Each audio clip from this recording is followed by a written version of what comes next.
지금 장난해? 이 날씨에 배가 안 뜬다고요? 매표소 직원의 무미건조한 통보가 사형 선고처럼 들렸다. 울릉도 도동항 여객 터미널, 창밖에는 집채만한 파도가 방파제를 집어삼킬 듯 때리고 있었다. 유리창이 덜컹거릴 때마다 내 심장도 쿵 하고 내려앉았다. 터미널 안은 발이 묶인 관광객들의 불만 섞인 고함과 한숨 소리로 가득 찼지만 내 귀에는 아무것도 들어오지 않았다. 오직 고립이라는 단어만이 머릿속을 맴돌았다. 내 꼴은 말이 아니었다. 비에 젖어 미역 줄기처럼 달라붙은 머리카락, 서울에서 급하게 챙겨 나오느라 짝짝이로 신은 양말, 그리고 진흙이 잔뜩 묻어 바퀴가 굴러가지도 않는 24인치 캐리어. 거울을 보지 않아도 알 수 있었다. 지금 내 얼굴은 내 인생만큼이나 처참하게 일그러져 있을 것이다. 서울을 떠나온 지 꼬박 사흘째. 나는 도망자였다. 죄를 지은 건 그들인데 왜 도망치는 건 나여야 했을까? 울릉도라는 이 낯선 섬은 나에게 도피처가 아니라 감옥이 되어가고 있었다. 돌아갈 곳도 없으면서 육지로 나가는 배가 끊겼다는 사실에 나는 무너져 내렸다. 의자에 털썩 주저앉아 멍하니 휴대폰을 바라봤다.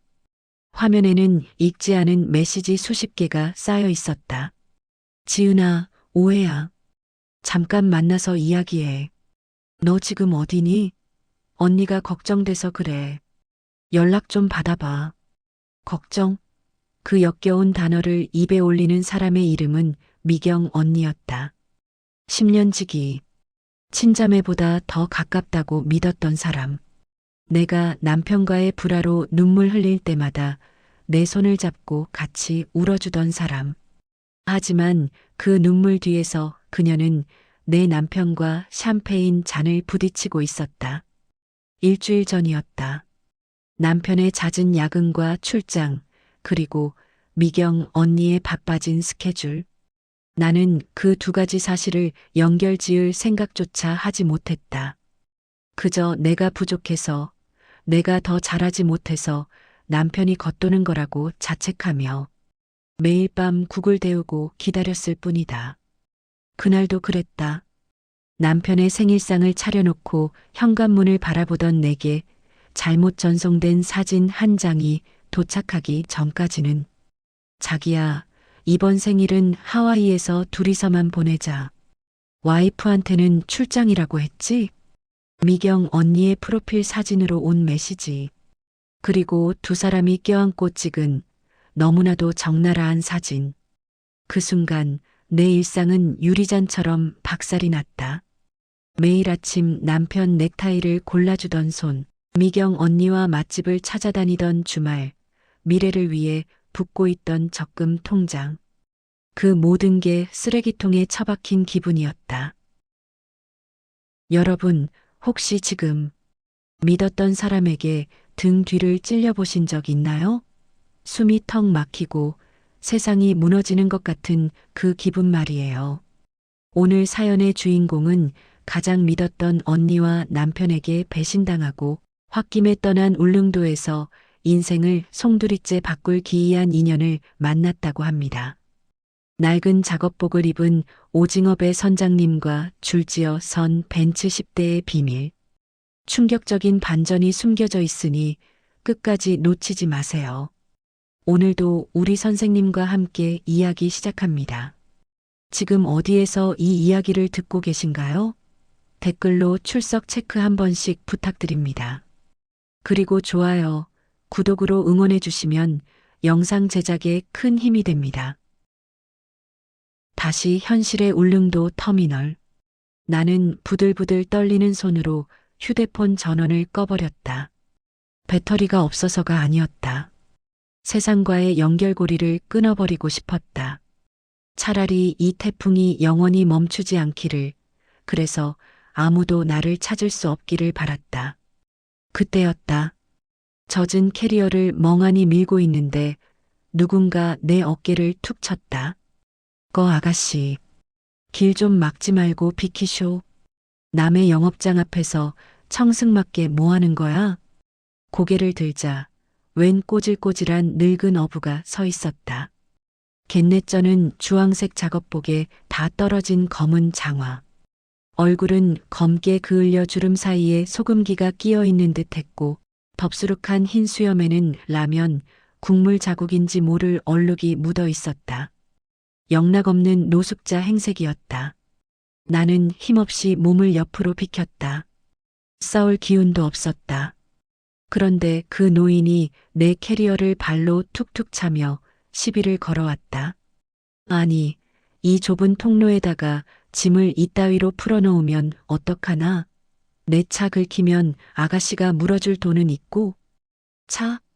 이 노인이 차가 있다고? 나는 기가 차서 헛웃음을 흘렸다.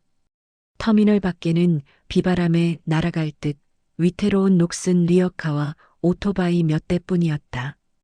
기껏해야 경운기나 낡은 트럭이겠지. 할아버지, 죄송한데 그냥 지나가세요.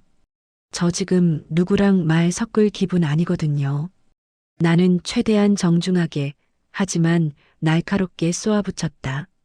그러자 노인은 껄껄 웃으며 주머니에서 무언가를 꺼내 짤랑거렸다. 이거 참. 서울 깍쟁이들은 눈에 뵈는 게 없다더니 내 차가 얼만지나 알고 그러는 건가? 그의 투박하고 거친 손에 들려있는 것. 그건 낡은 오징어 배 열쇠도 경운기 키도 아니었다. 선명하게 박힌 삼각별 로고. 분명 벤츠 스마트 키였다. 그것도 한 개가 아니었다. 가죽끈에 주렁주렁 매달린 얼핏 봐도 대여섯 개는 되어 보이는 외제차 키 뭉치였다. 순간 현실감이 사라졌다. 갯내나는 작업복과 벤츠 키. 이 기괴한 부조화가 마치 지금 내 인생 같았다. 겉으로는 멀쩡한 부부였지만 속은 썩어 문드러졌던 내 결혼 생활처럼. 나는 홧김에 소리쳤다. 지난 며칠간 억눌러왔던 울분이 엉뚱한 곳에서 터져버린 것이다. 벤츠고 나발이고 저 지금 죽고 싶거든요. 아저씨가 부자면 뭐해요? 내 인생이 지옥인데 비키라고요. 터미널 안에 있던 사람들의 시선이 우리에게 쏠렸다. 미친 여자라고 수군거리는 소리가 들렸지만 상관없었다. 어차피 끝난 인생, 쪽팔릴 게 뭐 있나 싶었다. 눈물이 왈칵 쏟아졌다. 서러움이 복받쳐 엉엉 소리 내어 울기 시작했다. 노인은 당황한 듯 헛기침을 하더니 내 발치에 검은 비닐봉지를 툭 던졌다. 에잉 쯧쯧. 젊은 사람이 성질머리하고는 죽을 때 죽더라도 밥은 먹고 죽어야지. 오징어 순대다. 아직 따뜻해. 바닥에 덩그러니 놓인 검은 봉지. 그 안에서 고소한 기름 냄새가 피어올랐다. 며칠 동안 물 한 모금 제대로 넘기지 못해 쪼그라든 위장이 그 냄새에 반응해 꼬르륵 소리를 냈다. 비참했다. 죽고 싶다면서 배가 고픈 내 본능이 혐오스러웠다. 노인은 바닥에 떨어진 내 캐리어 손잡이를 잡았다. 비 오는데 여기서 궁상 떨지 말고 따라와. 재워줄 테니까. 대신 공짜는 아니다. 밥값은 해야지. 누가 따라간대요? 이거 나요. 이 날씨에 여간방도 다 찼어. 밖에서 얼어 죽을래? 아니면 뜨끈한 방에서 오징어라도 씹을래? 선택해. 그는 내 대답은 듣지도 않고 성큼성큼 밖으로 걸어나갔다. 벤츠키 뭉치가 그의 허리춤에서 짤랑거리는 소리를 내며 멀어졌다. 터미널 유리창 밖 거센 폭풍우 속으로 걸어 들어가는 그의 뒷모습이 묘하게 거대해 보였다. 나는 홀린 듯 자리에서 일어났다. 이 폭풍우 속에 남겨진 건 나 혼자였다. 갈 곳도 오라는 곳도 없는 처지. 저 이상한 노인을 따라가면 무슨 일이 벌어질지 알 수 없었지만 적어도 이 차가운 터미널 바닥보다는 나을 것 같았다.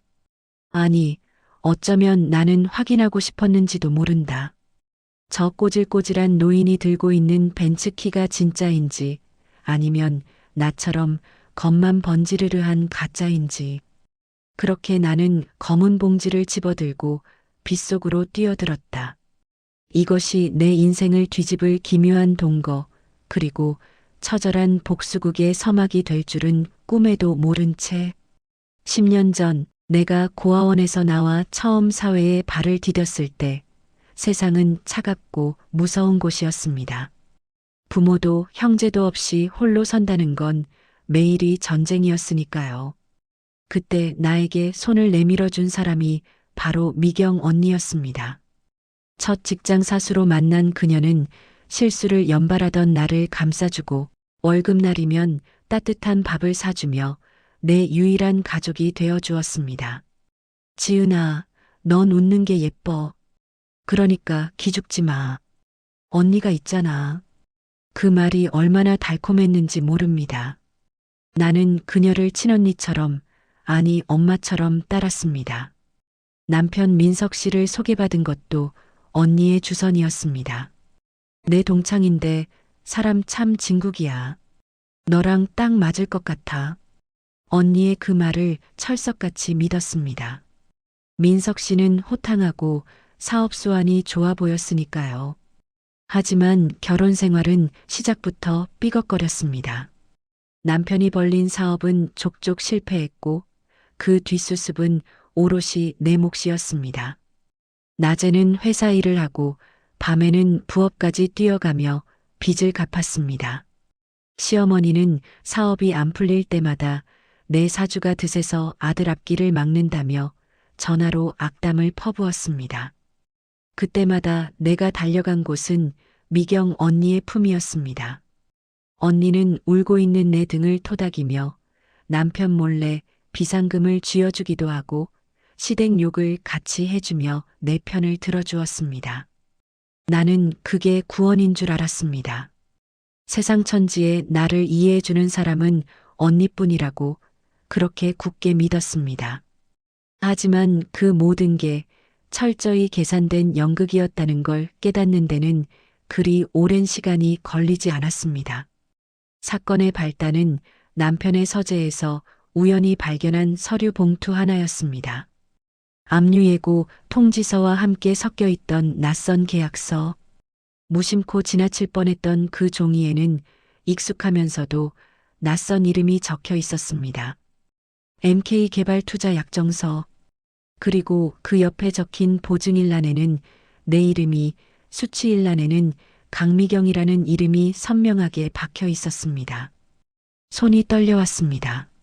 남편이 사업 자금이라며 내 명의로 대출받은 돈이 거래처가 아닌 미경 언니의 계좌로 흘러들어가고 있었던 겁니다. 그뿐만이 아니었습니다. 서랍 구석에서 발견된 낡은 폴라로이드 사진 한 장. 날짜는 우리가 결혼하기 1년 전이었고 사진 속에는 남편과 미경 언니가 다정하게 팔짱을 낀 채 제주도 바다를 배경으로 웃고 있었습니다. 두 사람은 처음부터 연인 관계였던 겁니다. 남편의 빚을 해결하기 위해 고아라 뒤탈없고 생활력 강한 나를 호구로 앉힌 것이었습니다. 지은아, 너 요즘 남편이랑 소원하다며? 내가 상담해 줄게. 지난주 언니가 걱정스런 표정으로 건넸던 그 말이 떠올라 구역질이 치밀었습니다. 그녀는 내 결혼 생활의 고통을 즐기고 있었던 겁니다. 내가 힘들어하며 그녀에게 의지할수록 두 사람은 뒤에서 샴페인을 터뜨리며 나를 비웃었겠지요. 나는 떨리는 손으로 남편의 태블릿 PC를 켰습니다. 잠겨있지 않은 카카오톡 대화방. 판도라의 상자가 열렸습니다. 자기야, 걔 또 돈 빌려달라고 안 해? 이번에 울릉도 쪽에 리조트 개발권 하나 있는데 걔 명의로 대출 더 당길 수 있나 알아봐. 아이고, 우리 여보. 조금만 참아. 걔가 멍청해서 의심도 안 해. 이번 한탕만 크게 하면 걔 버리고 우리 하와이 가서 살자니까. 화면 속 글자들이 칼날이 되어 내 심장을 난도질했습니다. 울릉도 리조트 개발, 벤츠, 하와이. 그들이 나누는 대화 속에 등장한 울릉도라는 단어가 묘하게 시선에 걸렸습니다. 남편은 평소에도 울릉도에 땅만 좀 있으면 인생 역전인데라는 말을 입버릇처럼 하곤 했습니다. 그때 얼핏 봤던 서류 뭉치 속에 도동리 34-1번지라는 주소와 함께 붉은 펜으로 동그라미 쳐진 지도가 있었던 기억이 스쳤습니다. 당시엔 그저 남편의 허황된 꿈이라 생각하고 쓰레기통에 처박았던 그 지도. 만약 그때 내가 그 서류를 좀 더 자세히 봤더라면 남편이 왜 그렇게 울릉도 땅에 집착했는지, 미경 언니가 왜 MK개발이라는 유령 회사를 만들었는지 알 수 있었을까요? 모든 진실을 알게 된 날, 나는 남편에게 따지는 대신 짐을 쌌습니다. 그들에게 내 분노조차 사치라고 느껴졌으니까요. 하지만 도망치듯 떠나온 이곳 울릉도까지 그들의 욕망이 뻗어 있을 줄은 꿈에도 몰랐습니다. 트럭이 덜컹거리며 멈춰 섰습니다. 박 선장이라 불리는 노인의 목소리가 내 회상을 끊어놓았습니다. 다 왔다. 내리거라. 멍 때리고 앉아있으면 밥 안 나온다. 나는 짐칸에서 내리며 노인의 뒷모습을 바라보았습니다. 낡아 빠진 작업복, 구분등, 그리고 주머니에서 짤랑거리는 벤츠차 키. 이 노인은 대체 누구일까요? 그리고 남편과 미경 언니가 그토록 침을 흘리던 울릉도 개발과 이 노인은 무슨 관계가 있는 걸까요? 문득 남편의 서류에서 봤던 그 주소지 도동리 34-1번지가 지금 내가 발을 디디고 있는 이 오징어 덕장이 아닐까 하는 불길하고도 기묘한 예감이 스쳐 지나갔습니다. 바람이 거세졌습니다. 나는 옷깃을 여미며 스스로에게 물었습니다. 정말 내가 잘못 산 걸까? 사람을 믿은 게 죄가 되는 세상인 걸까? 만약 그날 언니의 손을 잡지 않았더라면 내 인생은 지금과 달랐을까? 아직 답은 알 수 없습니다. 하지만 한 가지 분명한 건 내 인생을 망가뜨린 그들이 꿈꾸던 낙원이 바로 이곳, 내가 서 있는 이 초라한 덕장과 연결되어 있다는 사실이었습니다. 그리고 내 곁엔 그 낙원의 열쇠를 쥔 듯한 꼬질꼬질한 노인이 서 있었습니다. 운명은 참으로 짓궂게도 가장 밑바닥에서 다시 시동을 걸 준비를 하고 있었습니다. 오전 4시, 도시에서는 깊은 잠에 빠져 있을 시간이지만 이곳 덕장에서는 전쟁이 시작되는 시간이었다. 내 손에는 고무장갑 대신 목장갑이 끼워져 있었고 앞치마는 오징어 먹물과 내장으로 얼룩져 굳어 있었다. 손가락 마디마디가 비명을 질렀다. 차라리 몸이 힘든 건 견딜 수 있었다. 하지만 사람을 갉아먹는 건 육체적인 고통이 아니라 끝없이 이어지는 모멸감이었다. 어이 서울댁, 정신 안 차려? 오징어배 다 찢어놓고 이걸 상품이라고 내놓나? 박 선장의 고함이 새벽 공기를 찢었다. 그는 쭈그려 앉아 내가 손질한 오징어를 바닥에 패대기 쳤다. 손이 굼뜨면 눈치라도 있어야지. 귀한 생물을 쓰레기로 만들어? 밥값은커녕 빚만 늘어가고 있는 줄 알아. 그 순간 내 안에 무언가가 툭 하고 끊어졌다. 일주일이었다. 남편과 친구의 배신으로 너덜너덜해진 마음을 안고 도망치듯 온 섬이었다. 죽지 못해 살려준다는 말에 덥석 손을 잡았지만 돌아오는 건 노예 같은 노동과 인격 모독뿐이었다. 홧김에 떠난 여행, 수중에 남은 돈은 거의 없었고 카드는 정지 직전이었다. 서울의 집주인에게서는 월세가 밀렸다는 독촉 문자가 와 있었고 핸드폰 너머 세상은 나만 빼고 모두 행복하게 돌아가고 있었다. 이곳이 나의 바닥이라고 생각했다. 하지만 박 선장은 그 바닥조차 사치라고 말하고 있었다.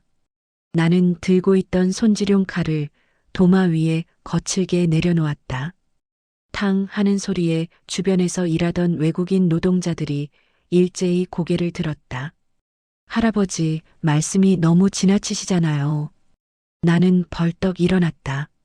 며칠 씻지 못해 떡진 머리카락이 볼에 달라붙었다. 눈물이 핑 돌았지만 억지로 참았다. 여기서 울면 정말 패배자가 되는 것 같았다. 제가 놀고 싶어서 놀아요?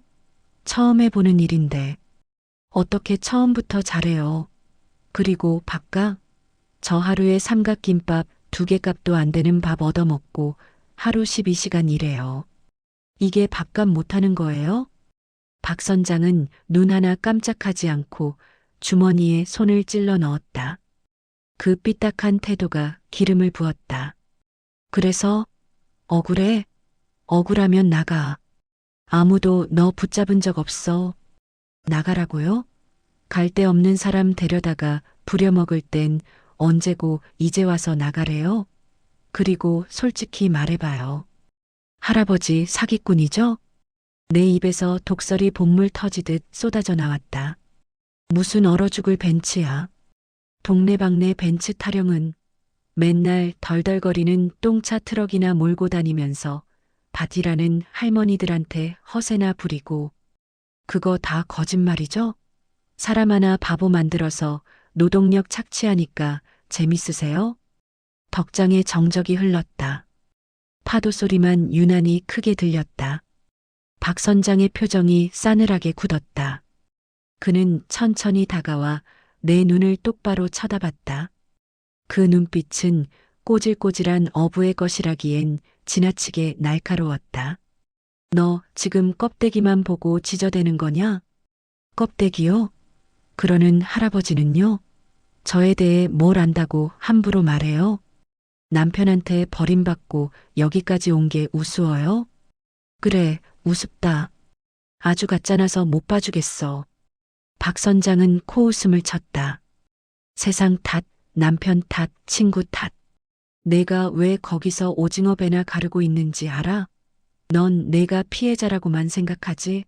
내가 뭘 놓쳤는지, 진짜 중요한 게 뭔지는 들여다볼 생각도 안 하고 그저 남 탓만 하니까 그 모양인 거야. 뭐라고요? 따라와. 그는 대답 대신 내 손목을 거칠게 잡아 끌었다. 뿌리치려 했지만 노인의 악력은 상상 이상으로 셌다. 우리는 덕장 뒤편 가파른 언덕길을 올랐다. 숨이 턱까지 차올랐지만 그는 멈추지 않았다.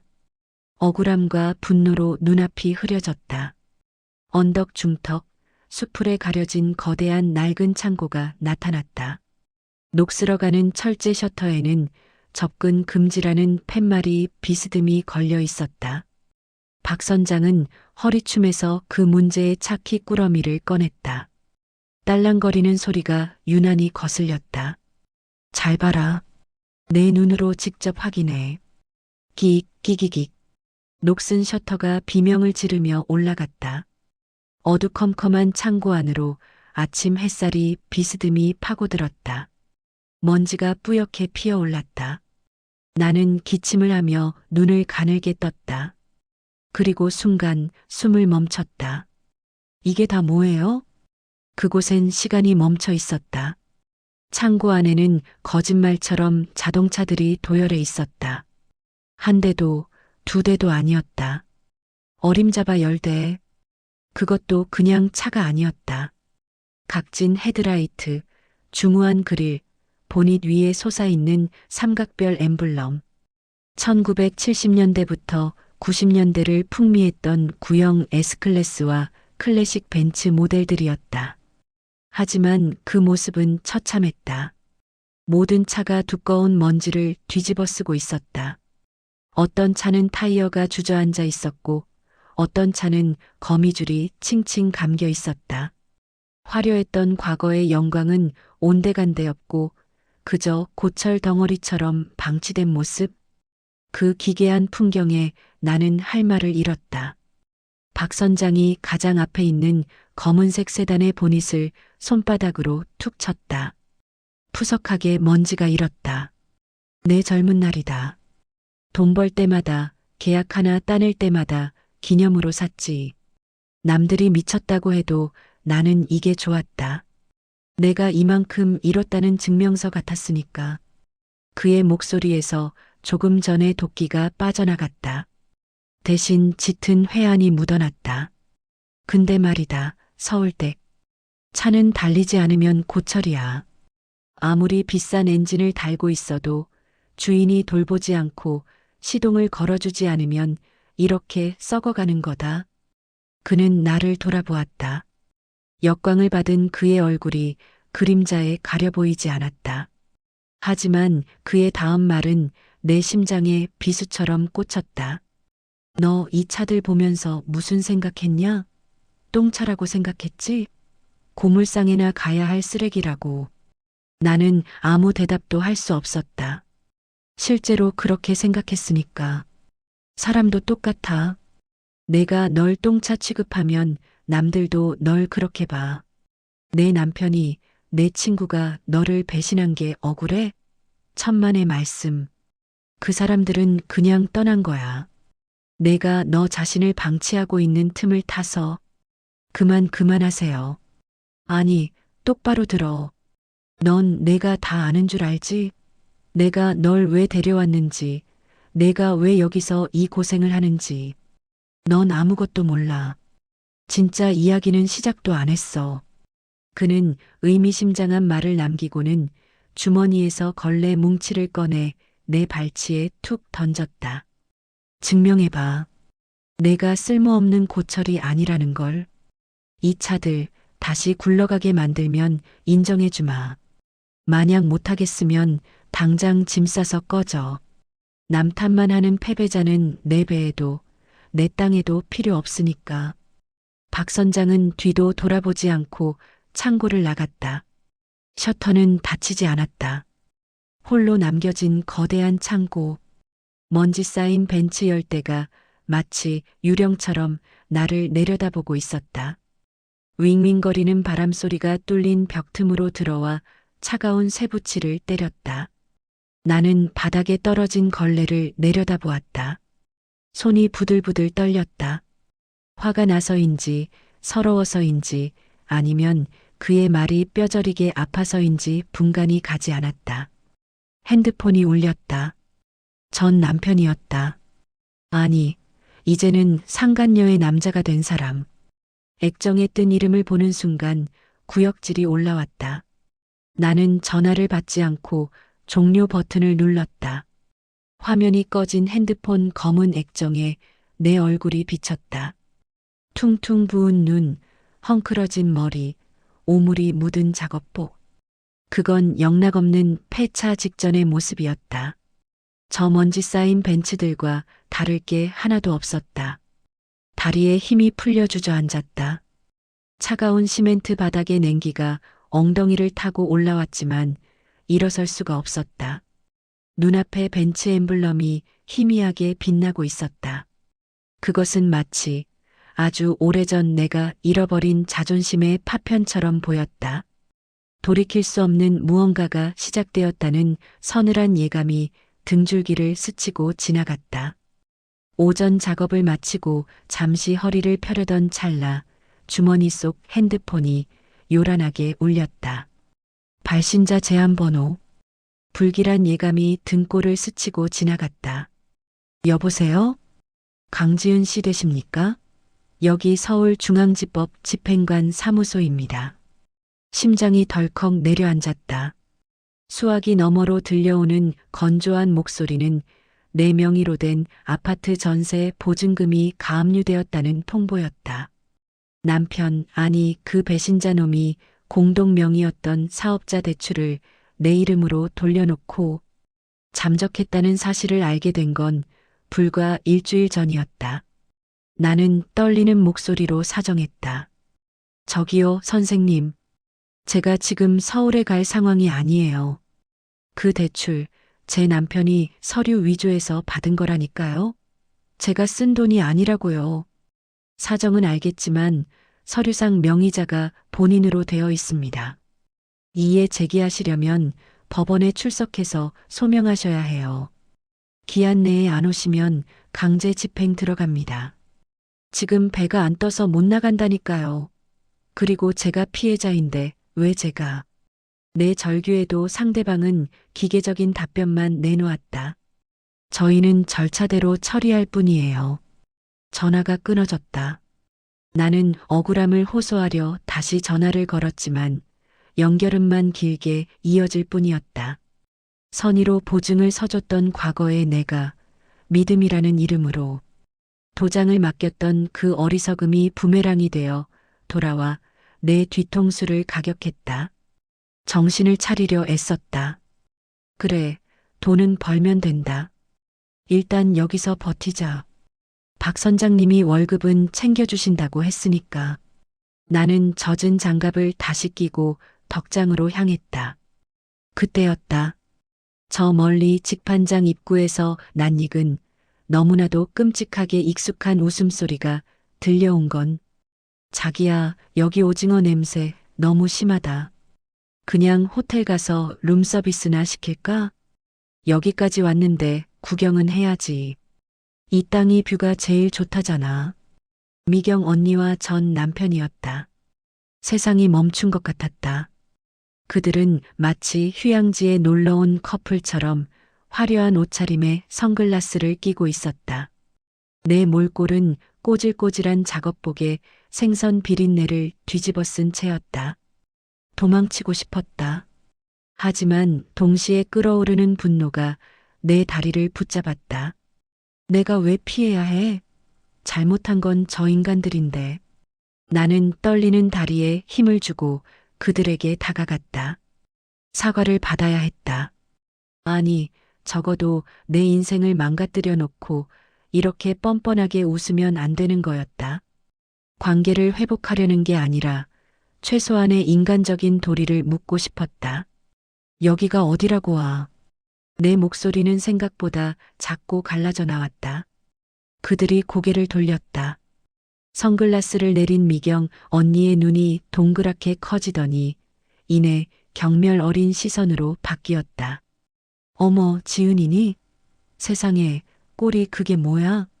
진짜 여기서 오징어 파리 하고 있었어? 남의 눈에서 피눈물 내고 하와이 간다더니 여기가 하와이니? 나는 악에 받쳐 소리쳤다. 하지만 내 외침은 그들에게 타격감이 전혀 없었다. 전 남편은 코를 막으며 인상을 찌푸렸다. 야, 강지은.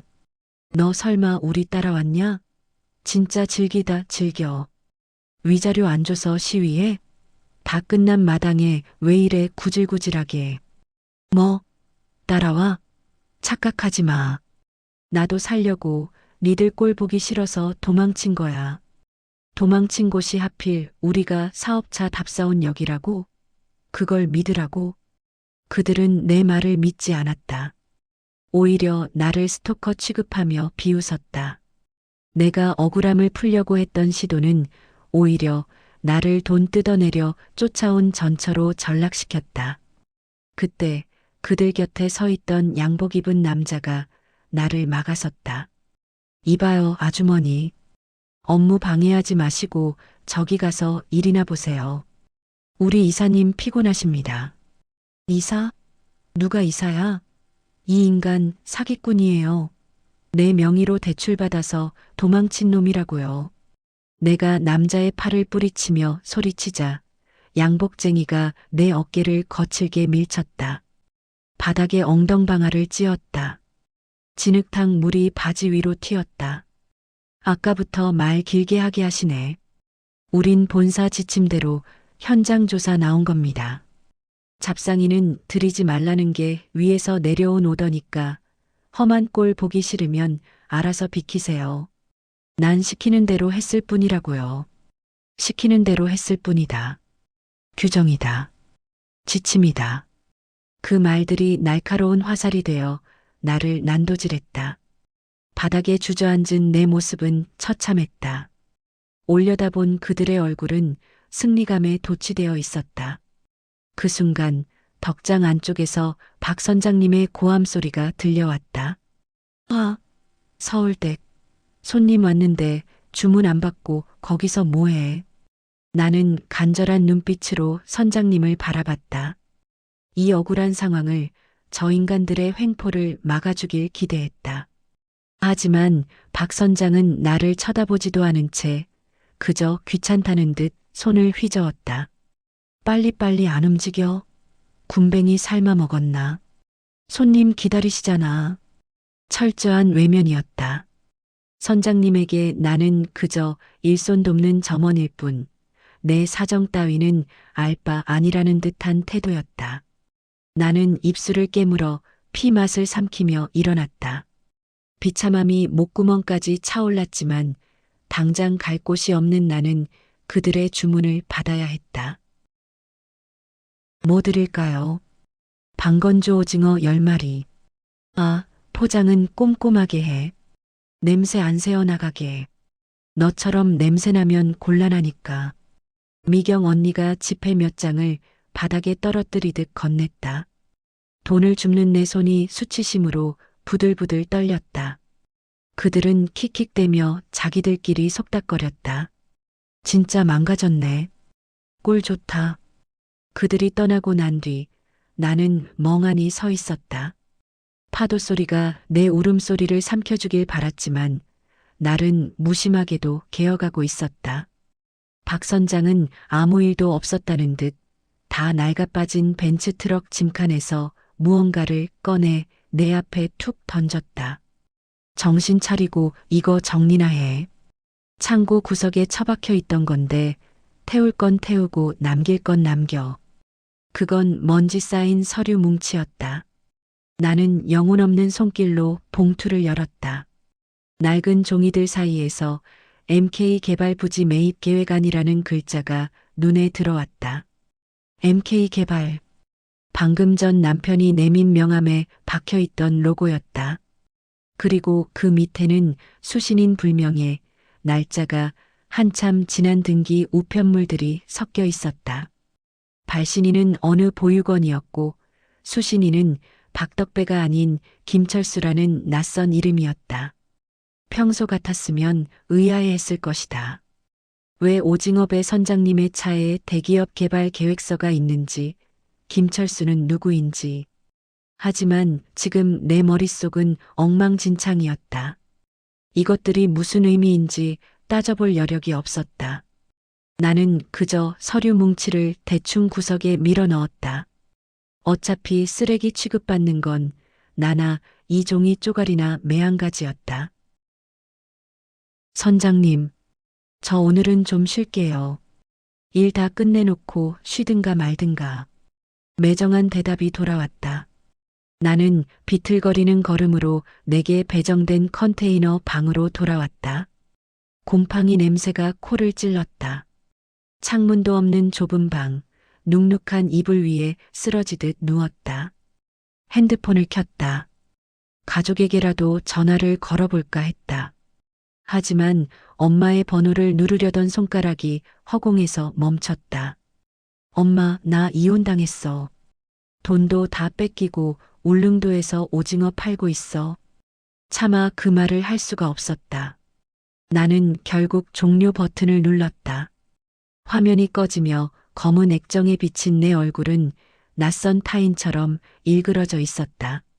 세상에 내 편은 단 한 명도 없었다. 법도, 규정도, 친구도, 가족도, 심지어 우연히 만난 인연조차도 나는 철저히 혼자였다. 문득 아까 박 선장이 가리켰던 먼지 쌓인 벤츠들이 떠올랐다. 화려했던 과거를 뒤로하고 창고에 처박혀 썩어가고 있는 고철 덩어리들. 그게 꼭 지금의 나 같아서 나는 베개에 얼굴을 파묻고 소리 죽여 오열했다. 빗방울이 컨테이너 지붕을 때리기 시작했다. 투둑, 투둑. 그 소리가 마치 내 인생의 카운트다운처럼 들렸다. 더 내려갈 곳이 있을까? 여기서 더 비참해질 수 있는 걸까?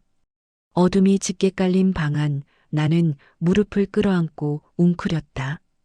이제는 누구에게도 기대지 않겠다고, 아니 기대할 수조차 없다고 뼈저리게 되뇌면서 여기가 어디라고 와. 당장 꺼져.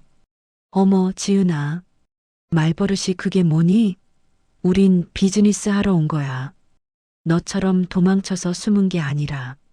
꼴 좋다.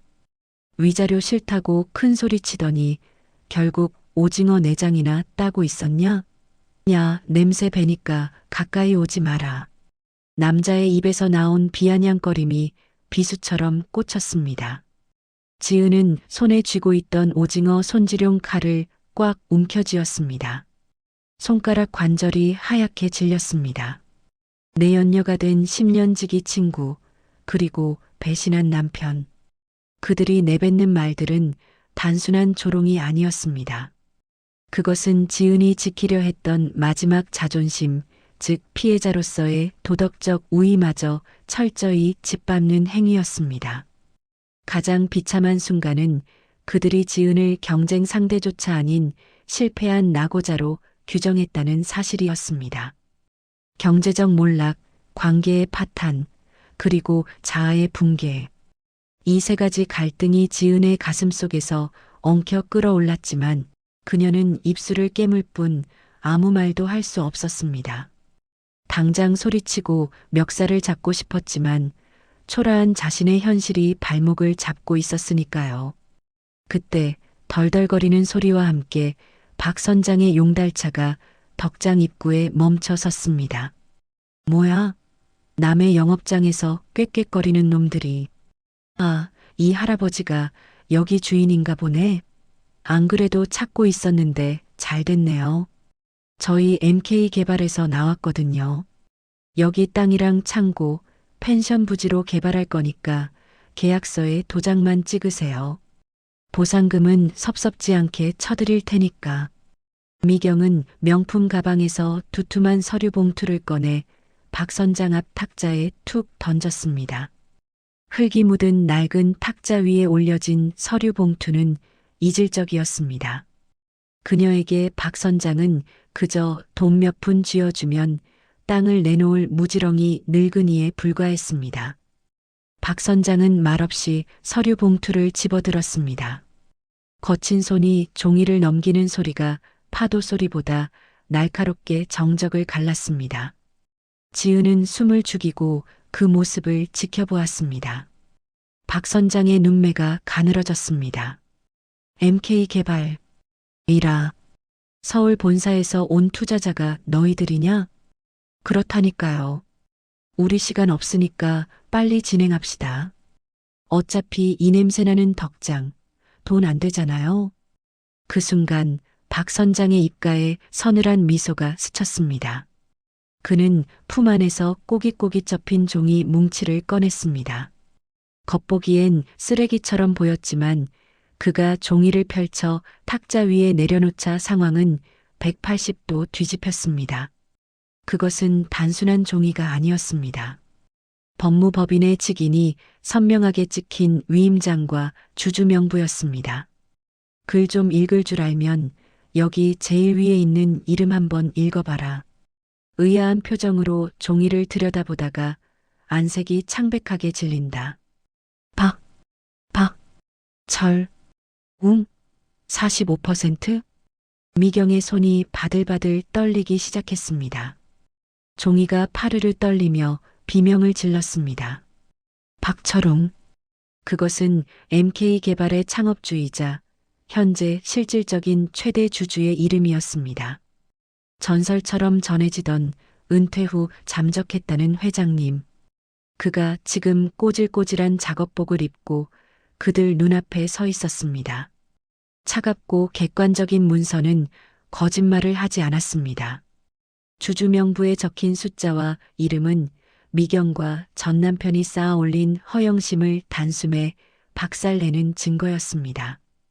자네들이 따내려던 그 리조트 사업권, 내 도장 없으면 휴지 조각인 거 알 텐데? 그리고 내 직원을 내 땅에서 함부로 모욕한 대가가 얼마나 비싼지도 알고 왔겠지? 모든 진실이 폭발했습니다. 전 남편의 눈동자가 지진이라도 난 듯 흔들렸습니다. 그는 믿을 수 없다는 듯 지은과 박 선장을 번갈아 쳐다보았습니다. 지은이 오징어를 굽던 그 초라한 여자가 아니라 이 거대한 권력자의 유일한 측근이라는 사실을 깨닫는 순간이었습니다. 경제적 갑을 관계의 역전, 사회적 지위의 붕괴, 그리고 무엇보다 사람을 겉모습으로 판단했던 그들의 오만함이 처참하게 무너져 내렸습니다. 회장님, 그게 아니고요. 저희는 지은이, 아니, 제 전처가 여기 있다길래 내 직원 눈에서 눈물 나게 하는 놈들하고는 계약 안 해. 당장 내 땅에서 나가. 경찰 불러서 끌어내기 전에. 박 선장의 호통이 덕장을 쩌렁쩌렁 울렸습니다. 미경과 전 남편은 도망치듯 차에 올랐습니다. 엑셀을 밟는 소리가 비명처럼 들렸습니다. 그들이 떠난 자리에 다시 정적이 찾아왔습니다. 하지만 통쾌해야 할 이 순간 지은은 웃을 수 없었습니다. 다리에 힘이 풀려 그 자리에 주저앉고 말았습니다. 너무나 거대한 힘에 의해 보호받았지만 정작 스스로는 아무것도 하지 못했다는 무력감이 그녀를 덮쳤습니다. 그녀는 떨리는 손으로 박 선장이 펼쳐놓은 주주명부를 바라보았습니다. 그 종이 한 장이 사람의 인생을, 태도를, 그리고 운명을 이렇게 쉽게 바꿀 수 있다는 사실이 허무했습니다. 내가 흘린 눈물과 고통은 고작 자본이라는 힘 앞에서만 위로받을 수 있는 것인가. 그녀의 내면에서 깊은 단절감이 밀려왔습니다. 왜 말씀 안 하셨어요? 저 그냥 구경거리 만드신 거예요? 지은의 물음에 박 선장은 대답 대신 긴 한숨을 내쉬었습니다. 그는 묵묵히 몸을 돌려 창고 쪽으로 걸어갔습니다. 지은은 차가운 바닥에 앉아 멀어지는 그의 뒷모습을 보며 하염없이 눈물을 흘렸습니다. 통쾌한 복수극 같았지만 그녀에게 남은 건 상처 입은 자존심과 감당하기 벅찬 현실의 무게뿐이었습니다. 세상은 돈과 힘으로 돌아간다는 진실을 뼈저리게 확인한 순간 그녀는 자신이 더욱 초라하게 느껴졌습니다. 그때였습니다. 창고에 들어갔던 박 선장이 다시 나와 지은의 곁에 무언가를 툭 던졌습니다. 다 울었으면 이것 좀 봐라. 구경거리는 무슨. 내 녀석이 하도 답답해서 속 터져 죽는 줄 알았다. 지은은 눈물을 훔치며 바닥에 떨어진 물건을 집어들었습니다. 낡은 가죽 케이스에 담긴 것은 창고에 잠들어 있던 클래식 벤츠의 열쇠, 그리고 꼬깃꼬깃한 메모지 한 장이었습니다. 기름때가 묻은 메모지에는 박 선장의 투박한 글씨체가 적혀 있었습니다. 핸들은 내가 잡아라. 어디로 갈지는 내가 정해. 나는 조수석에서 지도나 봐줄 테니까. 아주 작은 그러나 분명한 변화의 씨앗이었습니다. 그것은 단순한 차 키가 아니었습니다. 누군가의 직원이나 보호 대상이 아니라 스스로 인생의 운전석에 앉으라는 초대장이었습니다. 지은의 손끝이 미세하게 떨려왔지만 이번 떨림은 아까와는 달랐습니다. 절망의 끝자락에서 낡은 엔진이 다시 예열되는 소리가 들려오는 것 같았습니다. 그녀는 차가운 금속 열쇠를 꽉 쥐었습니다.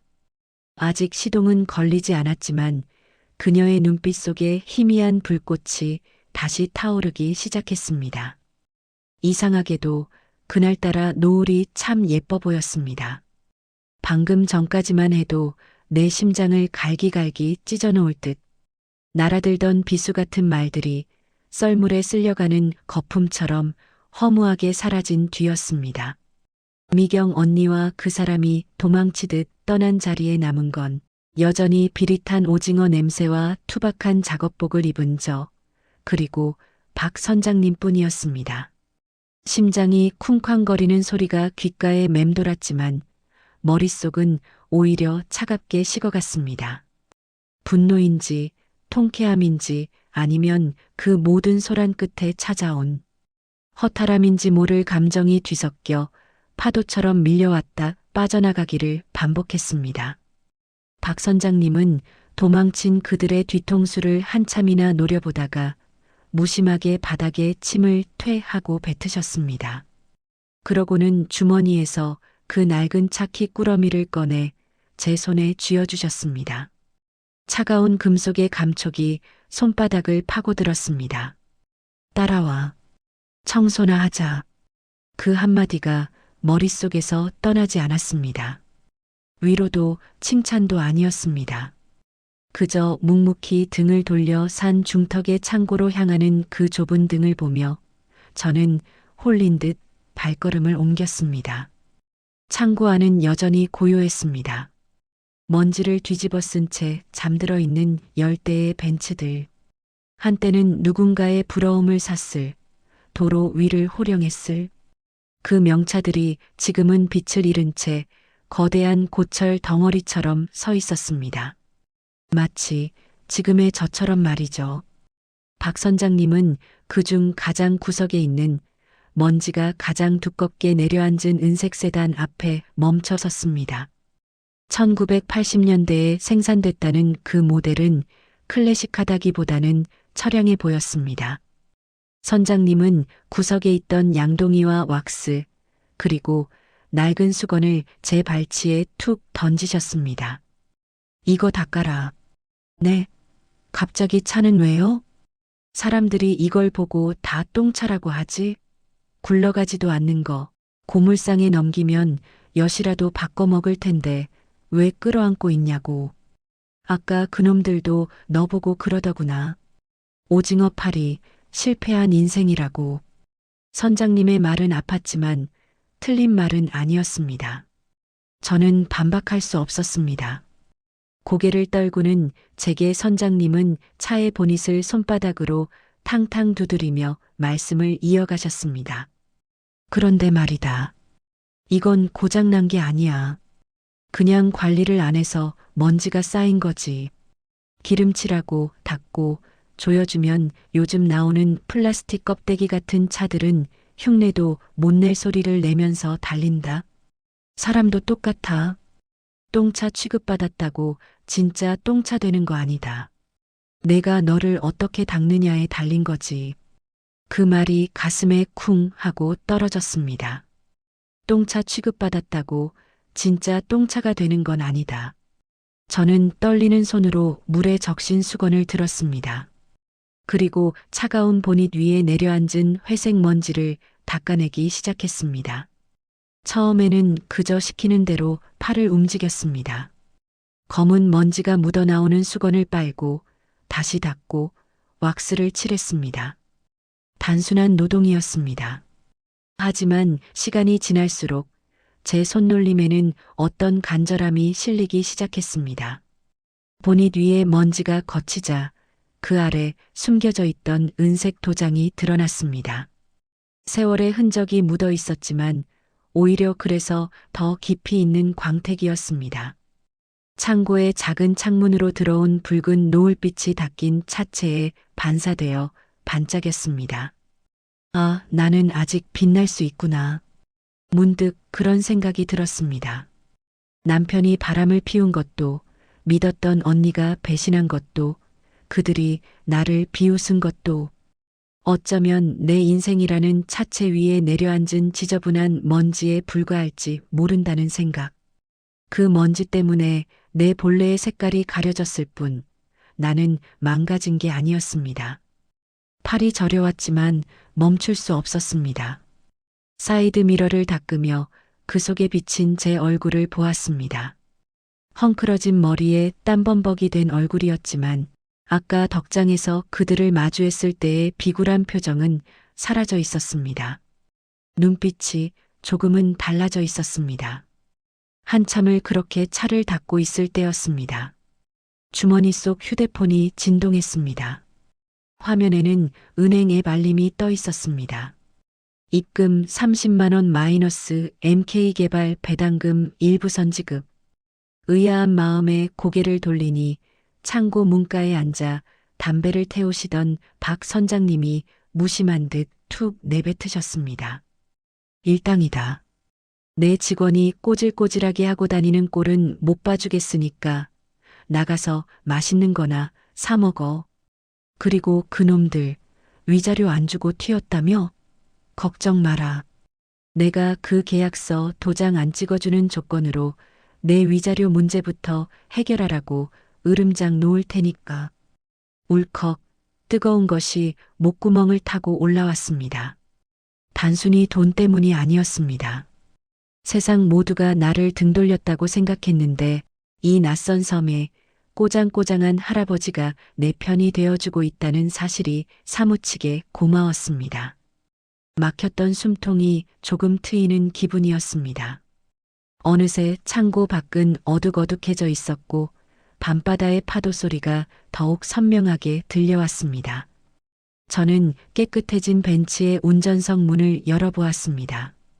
끼익하는 소리와 함께 묵직한 문이 열렸습니다. 가죽 시트의 냄새가 훅 끼쳐왔습니다. 운전석에 앉아 핸들을 잡았습니다. 차가우면서도 단단한 그립감. 아주 오랜만에 잡아보는 운전대였습니다. 10년 전 면허를 따고 처음 운전대를 잡았을 때의 그 설렘이 희미하게 되살아났습니다. 그때의 나는 무엇이든 할 수 있을 것 같았고 어디든 갈 수 있을 것 같았습니다. 이 차는 멈춰 있었던 것이지 끝난 게 아니었습니다. 저 역시 마찬가지였습니다. 잠시 시동을 끄고 쉬고 있었을 뿐입니다. 저는 백미러에 비친 제 눈을 똑바로 응시했습니다. 더 이상 도망치지 않기로 했습니다. 울릉도라는 이 외딴 섬이 나의 도피처가 아니라 새로운 출발점이 될 수도 있겠다는 예감이 들었습니다. 엔진 소리는 생각보다 훨씬 우렁차고 건강했습니다. 마치 심장이 다시 뛰는 소리 같았습니다. 차체에서 전해지는 진동이 제 몸을 타고 흘러들어와 얼어붙어 있던 마음을 흔들었습니다. 박 선장님이 창문 너머로 씩 웃으며 손을 흔드셨습니다. 가자, 달려보자. 저는 작게 중얼거렸습니다. 이번에는 누군가의 조수석이 아니라 내가 직접 운전대를 잡고 내 인생을 달려볼 차례였습니다. 다시 해볼까? 이번에는 제대로. 그날 밤 울릉도의 어둠 속에서 낡은 벤츠의 헤드라이트가 환하게 켜졌습니다. 그 불빛은 제 앞에 놓인 길을 아주 길고 선명하게 비추고 있었습니다. 그녀는 화장대 앞에 앉아 지난 며칠간 아무렇게나 묶어두었던 머리를 단정하게 빗어 넘겼습니다. 퉁퉁 부었던 눈꺼풀의 붓기도 가라앉아 있었습니다. 거울 속에 비친 여자는 더 이상 남편에게 버림받은 비참한 여자가 아니었습니다. 그저 오늘 하루 해야 할 일이 있는 한 명의 직업인일 뿐이었습니다. 가자. 할 일이 태산이야. 지은이 향한 곳은 덕장이 아닌 산 중턱의 낡은 창고였습니다. 어제 박 선장이 던져준 작업복을 입고 손에는 왁스와 걸레가 든 양동이를 든 채였습니다. 셔터가 올라가자 먼지 쌓인 벤츠들이 그녀를 맞이했습니다. 그녀는 가장 먼저 입구 쪽에 서 있는 1980년대식 아이보리색 세단 앞에 섰습니다. 본닛 위에 쌓인 먼지는 마치 그녀의 지난 결혼 생활처럼 두껍고 무거워 보였습니다. 지은은 차가운 물에 걸레를 적셔 본닛을 닦아내기 시작했습니다. 한 번, 두 번, 팔에 힘을 주어 문지를 때마다 검은 먼지 국물이 흘러내렸습니다. 어깨가 뻐근해지고 팔 근육이 당겨왔지만 그녀는 멈추지 않았습니다. 단순한 노동이 주는 정직한 고통이 오히려 머릿속을 맑게 했습니다. 이건 미련이고, 이건 원망이고, 그녀는 얼룩 하나를 지울 때마다 마음속에 엉겨붙어 있던 감정의 찌꺼기들을 하나씩 떼어냈습니다. 믿었던 언니의 가식적인 미소도 남편의 비겁한 변명도 걸레질 한 번에 흐릿해지고 두 번에 지워져 나갔습니다. 차가운 금속 차체가 본래의 광택을 되찾아 거울처럼 반짝이기 시작했을 때 그 속에 비친 지은의 얼굴에는 땀방울과 함께 묘한 생기가 돌고 있었습니다. 그것은 분노가 아닌 몰입이 만들어낸 건강한 빛이었습니다. 점심때가 지날 무렵 주머니 속 휴대폰이 요란하게 진동했습니다. 화면에는 그 사람이라는 세 글자가 떠 있었습니다. 그리고 연이어 미경 언니의 이름으로도 메시지가 도착했습니다. 지은아, 우리 얘기 좀 해. 오해야. 제발 전화 좀 받아줘. 선장님한테 잘 좀 말해줄 수 없어? 우리 투자금 다 날리게 생겼어. 예전 같았으면 심장이 덜컥 내려앉고 손이 떨려 아무것도 하지 못했을 것입니다. 하지만 지은은 젖은 장갑을 벗고 휴대폰을 집어들었습니다. 그녀의 눈빛은 건조했고 손놀림은 망설임이 없었습니다. 그녀는 답장을 쓰는 대신 차단 버튼을 눌렀습니다. 그리고 휴대폰을 작업대 구석으로 툭 던져버렸습니다. 마치 다 쓴 걸레를 던지듯 말이죠. 이제 내 인생에 너희들 자리는 없어. 1초도 아까우니까. 오후 늦게 박 선장이 뒷짐을 지고 창고로 들어왔습니다. 그는 혀를 차며 주변을 둘러보았습니다. 먼지 구덩이였던 창고 바닥은 물 청소가 되어 있었고 입구에 있던 세대의 올드카는 박물관에 전시된 것처럼 눈부시게 빛나고 있었습니다. 박 선장의 시선이 지은의 땀에 젖은 등 뒤에 머물렀습니다. 그녀는 쭈그리고 앉아 휠 사이사이에 낀 녹을 칫솔로 닦아내고 있었습니다. 대충 하지 뭘 그리 죽자고 덤벼. 차가 밥 먹여주냐? 밥 먹여주게 만들어야죠. 선장님, 이 차들 엔진 소리는 아직 짱짱하죠? 그거야 내가 틈틈이 기름칠은 했으니까. 근데 그건 왜? 저랑 계약 하나 하시죠. 제가 이 차들 싹 다 관리해서 관광상품으로 만들게요. 울릉도 클래식카 투어. 어때요? 그냥 썩히기엔 너무 아깝잖아요. 저처럼. 박 선장은 잠시 말을 잃고 지은을 빤히 쳐다보았습니다. 일주일 전 비를 맞으며 중내 산해하던 그 처량한 여자는 온데간데 없었습니다. 그녀의 눈에는 도끼가 아닌 야망과 활기가 이글거리고 있었습니다. 박 선장은 주머니에서 꼬깃꼬깃한 검은 봉지를 꺼내 지은에게 건넸습니다. 첫 만남 때 그녀에게 무심하게 던져주었던 오징어 빵과 우유가 들어있던 그 검은 봉지였습니다. 하지만 오늘은 내용물이 달랐습니다. 받아라. 읍내 나갔다가 사온 거다. 밥은 먹고 해야지. 봉지 안에는 따뜻한 전복죽 한 그릇과 약국에서 산 파스 뭉치가 들어 있었습니다. 투박하지만 그 무엇보다 따뜻한 위로였습니다. 지은은 죽그릇을 받아들며 코끝이 찡해졌지만 이번에는 울지 않았습니다. 대신 고개를 숙여 깊이 인사했습니다. 감사합니다, 선장님. 아니, 사장님. 정말 잘 먹겠습니다. 사장님은 무슨, 얼른 먹고 저기 트럭 시동이나 걸어놔. 내일 새벽에 위판장 가야 하니까. 너 운전은 할 줄 알지? 그럼요. 저 베스트 드라이버였어요. 내일부터는 제가 모실게요. 그날 저녁 지은은 덜덜거리는 용달차의 운전석에 올랐습니다. 고급 세단이 아니어도 상관없었습니다. 핸들을 잡은 손에 느껴지는 진동이 엑셀을 밟을 때 들리는 거친 엔진 소리가 살아있음을 느끼게 해주었습니다. 해안도로를 따라 달리는 트럭의 차창 밖으로 붉게 물든 울릉도의 노을이 펼쳐졌습니다. 지은은 창문을 완전히 내렸습니다. 바닷바람이 그녀의 머리카락을 헝클어뜨렸지만 그녀는 그 바람을 피하지 않고 온몸으로 맞았습니다. 길가에는 며칠 전 그녀가 울면서 걸어왔던 그 길이 보였습니다.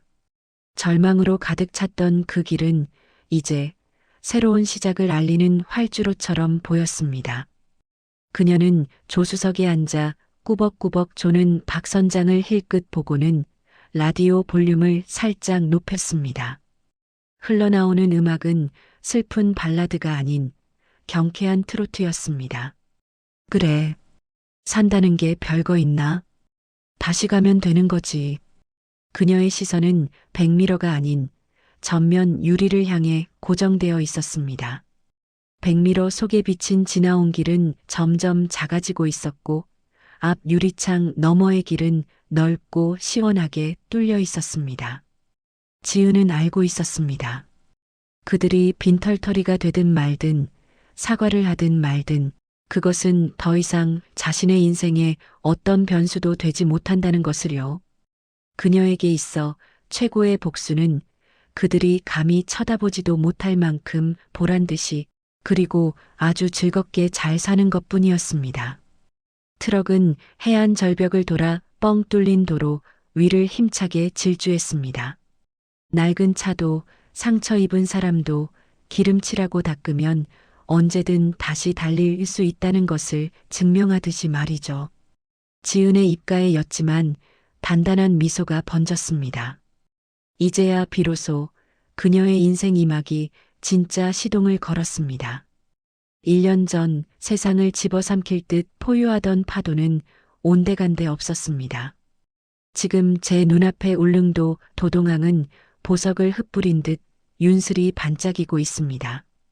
계절은 다시 돌고 돌아 제가 처음 이곳에 발을 디뎠던 그 초여름의 문턱입니다. 달라진 것이 있다면 그때의 저는 비에 젖은 생쥐꼴로 죽음을 생각하고 있었지만 지금은 잘 다려진 린넨 셔츠를 입고 누군가를 기다리고 있다는 점이겠죠. 오래 기다리셨죠? 환영합니다. 여객 터미널 문이 열리고 지친 기색이 역력한 30대 여성 두 분이 걸어 나옵니다. 그들의 표정에서 1년 전에 제 얼굴을 봅니다. 삶에 치이고 사람에 다쳐 어디론가 숨고 싶어 도망쳐온 눈빛.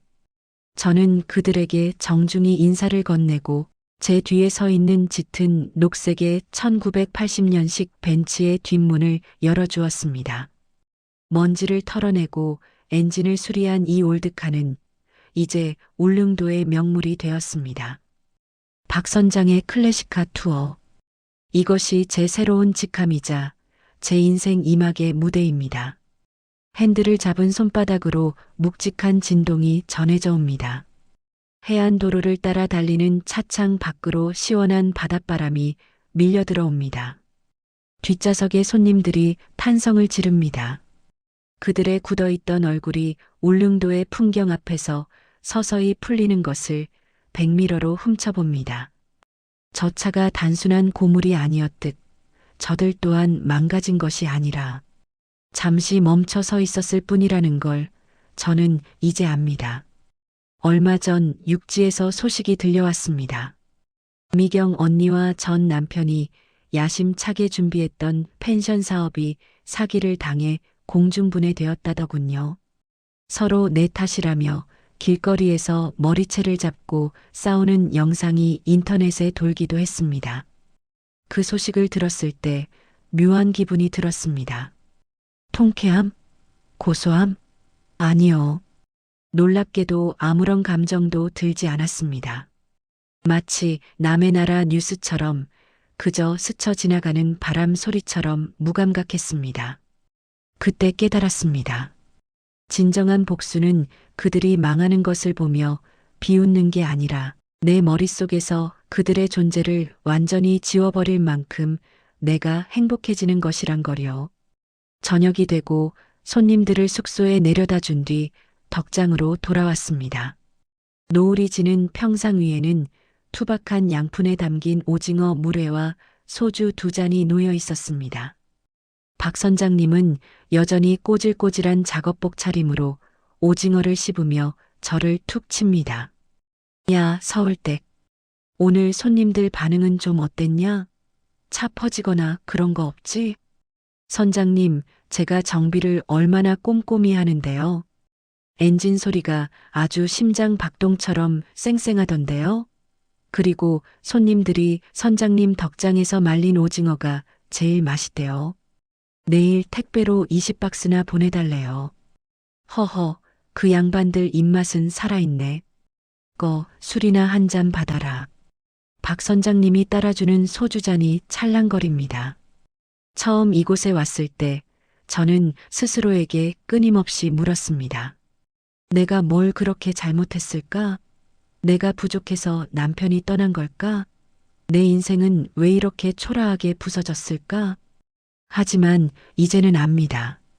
저는 틀리지 않았습니다. 그저 똥차를 피하기 위해 잠시 갓길에 멈춰 섰던 것뿐입니다. 그리고 그 갓길에서 겉모습은 투박하지만 속은 누구보다 따뜻한 진짜 어른을 만났을 뿐이죠. 지은아, 너 이제 운전 솜씨가 제법이다. 처음엔 브레이크랑 엑셀도 구분 못할 것 같더니만. 에이, 언제적 얘기를 하세요. 저 이제 베스트 드라이버라니까요. 그래. 핸들 꽉 잡아라. 내 인생 핸들, 남한테 맡기지 말고 내가 꽉 쥐고 가는 거야. 길이 험하면 속도를 줄이면 되고, 풍경이 좋으면 잠시 쉬어가면 된다. 중요한 건 내가 운전석에 앉아 있다는 거야. 선장님의 무심한 듯 던진 그 말이 가슴에 콕 박혀들어와 뜨거운 무언가를 건드립니다. 저는 말없이 고개를 끄덕이며 잔을 비웠습니다. 붉게 타오르는 노을이 덕장에 널린 오징어들을 황금빛으로 물들이고 있었습니다. 한때는 비린내 나서 싫었던 이 냄새가 이제는 구수한 삶의 향기로 느껴집니다. 식사를 마치고 저는 다시 차고로 향했습니다. 내일 예약된 손님을 위해 차를 닦아야 합니다. 먼지 쌓인 벤츠를 닦으며 제 마음의 얼룩을 지웠던 지난 밤들. 이제 제 손끝에 닿는 차체는 거울처럼 맑게 빛납니다. 그 차체 위로 제 얼굴이 비칩니다. 더 이상 울고 있는 여자는 없습니다. 기름때가 조금 묻었지만 눈빛만은 단단하게 빛나는 한 여자가 저를 보고 웃고 있습니다. 저는 운전석에 앉아 잠시 눈을 감고 핸들을 잡습니다. 내일도 해는 뜰 것이고 저는 이 차를 몰고 울릉도의 구불구불한 길을 달릴 겁니다. 가끔은 비가 오고 가끔은 안개가 끼겠죠. 하지만 두렵지 않습니다. 와이퍼로 빗물을 닦아내고 안개등을 켜고 천천히 나아가면 되니까요. 제 인생의 내비게이션은 이제 제가 가고 싶은 곳을 정확히 가리키고 있습니다. 차 키를 돌립니다. 부릉. 경쾌한 엔진 소리와 함께 제 심장도 다시 힘차게 뜁니다. 멈춰 섰던 시간은 다시 흐르기 시작했습니다. 가장 아름다운 속도로 말이죠. 여러분, 오늘 사연 어떠셨나요? 혹시 지금 여러분도 인생의 구준비 속에 갇혀 꼼짝달싹 못하고 계신가요? 믿었던 사람에게 상처받고 내 자신이 한없이 초라하게 느껴져 핸들을 놓고 싶으신가요? 하지만 기억해 주세요. 명품 차도 관리를 안 하면 고물이 되지만 고물 같아 보이는 차도 닦고 조이면 다시 훌륭하게 달릴 수 있다는 것을요. 우리 인생도 마찬가지입니다. 지금 잠시 멈춰 있는 건 더 멀리 달리기 위한 정비 시간일지도 모릅니다. 지금 당장 눈앞이 캄캄하더라도 여러분 곁에는 박 선장님처럼 투박하지만 진심 어린 조력자가 혹은 기회가 숨어 있을 겁니다. 부디 그 기회를 놓치지 말고 다시 한번 인생의 시동을 걸어보세요. 여러분의 그 멋진 질주를 저도 함께 응원하겠습니다. 오늘 이야기가 지친 마음에 작은 위로가 되셨다면 구독과 좋아요, 따뜻한 댓글 부탁드립니다. 여러분의 사연도 기다리고 있습니다. 그럼 저는 내일도 삶의 희망을 전하는 따뜻한 이야기로 다시 찾아오겠습니다. 감사합니다.